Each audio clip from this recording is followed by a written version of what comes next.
Estudo da TCP Partners mostra que o setor de genética e nutrição deve crescer cerca de 6,6% ao ano até 2027. Em 2020, a receita bruta do mercado brasileiro de genética animal atingiu 2,2 bilhões de reais, crescimento de 10% em relação ao ano anterior. Vamos falar com o economista-chefe Ricardo Jacomassi. Oi, Ricardo, bom dia para você. Bem-vindo aqui ao nosso Bem da Terra. Bom, essa projeção bastante interessante que a gente pontuou, né, há pouco, então, realmente há essa projeção de alta, tanto na questão de genética quanto de ração, já para 2027? Isso, é importante ressaltar aqui que o estudo ele teve como referência essa demanda crescente de proteína que acabou acontecendo em 2020, fruto aí de demanda chinesa, demanda doméstica também, e também questão aí do Covid como um todo. E a gente buscou compreender como seria essa recuperação, como seriam os impactos, né, da cadeia como um todo, na questão do fornecimento da oferta de proteína, tanto bovina quanto suína e também de aves. E o estudo levantou que a genética vai ser um fator fundamental para melhorar a oferta, recuperar a oferta e, ao mesmo tempo, né, desenvolver o nosso plantel. Uma das coisas relevantes que a gente identificou é que a nossa indústria hoje ela tem uma representação, eu digo, a indústria de genética, né, como um todo, uma representação muito importante no faturamento mundial. Né? Enquanto o mundo faturou, todas as indústrias ali, quase 25 bilhões, o Brasil respondeu ali em torno de 2 bilhões em 2019. E a gente vê esse crescimento sendo contínuo, né, até 2027. Interessante aqui ressaltar que, ao mesmo tempo em que a nossa, o nosso ganho em termos de proteína foi em torno de 1% ao ano, né, desde 2020, a genética ela teve um crescimento muito mais acelerado.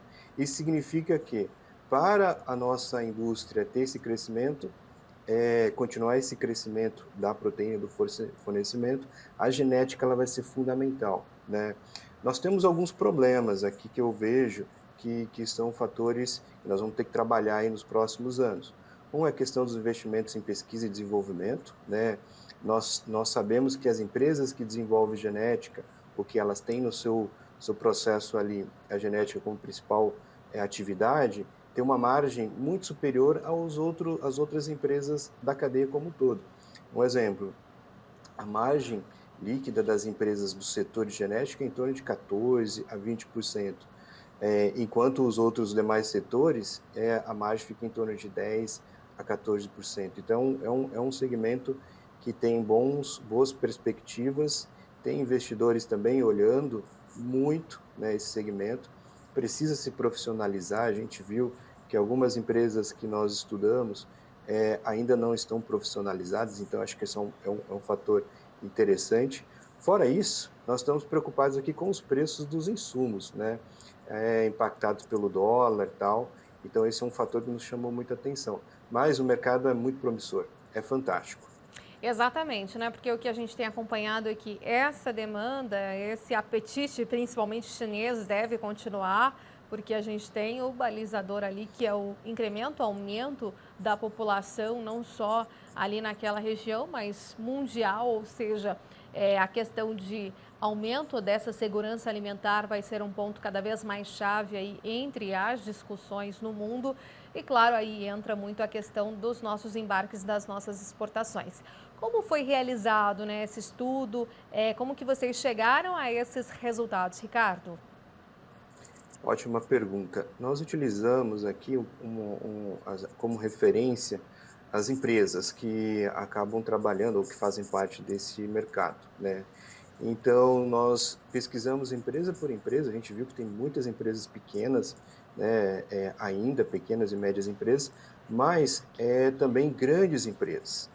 E com base nisso a gente estimou qual seria o percentual dentro da cadeia da proteína, né, como um todo. Aí nós colocamos ali, né, na nossa análise, qual seria o impacto, né, da genética no faturamento como um todo, do setor. Então, nós buscamos identificar, empresa por empresa, a sua participação e, a partir daí, a gente consolidou o faturamento. É interessante, a gente até, no início do programa, a Alta fez, Genética fez uma apresentação interessante, é muito bem aquilo que eles estão apresentando, valida muito bem o nosso estudo, né? Fora que essas empresas que ainda têm, eu diria, uma necessidade de aperfeiçoamento, nós identificamos ali algumas deficiências de gestão, etc., mas a gente viu que elas estão se profissionalizando. Um fator relevante aqui para vocês, né, que atuam no setor, sem a genética e nutrição, não vamos ter ganho em relação aos animais que comercializam, aquilo que a gente comercializa a proteína, não vamos ter ganho.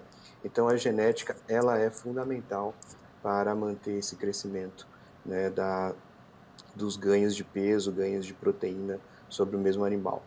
Exatamente, né? E esse ponto justamente que você trouxe converge com uma reportagem que a gente trouxe também aqui nessa semana mostrando lá na China, né, onde chegam as nossas carnes brasileiras, né, onde elas podem ser encontradas, e está diretamente aí relacionado também à questão de alimentação desses animais, que é o ponto, né, da ração, esse ponto nutricional extremamente fundamental e importante também. E aí, nesse mesmo sentido, as empresas vêm notando esse desempenho, né, vendo e observando melhor, né, a eficiência do animal, baseada também na questão de ração, não só de genética, né, o que pode ser aprimorado, incorporado, Ricardo?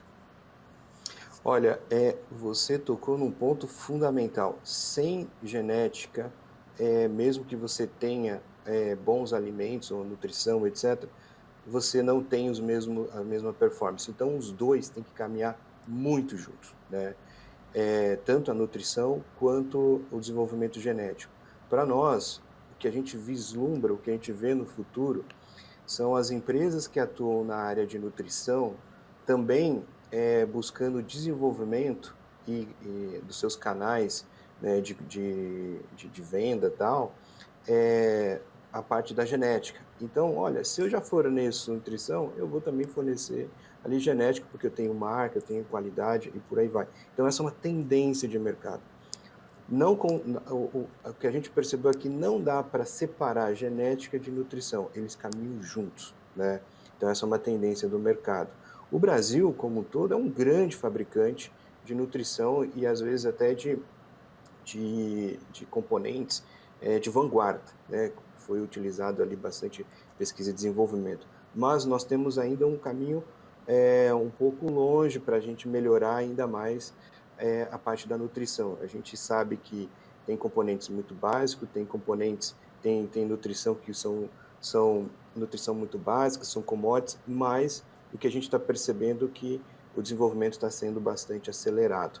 Porém, ainda tem um espaço para a gente preencher aqui. Genética e nutrição caminham juntos.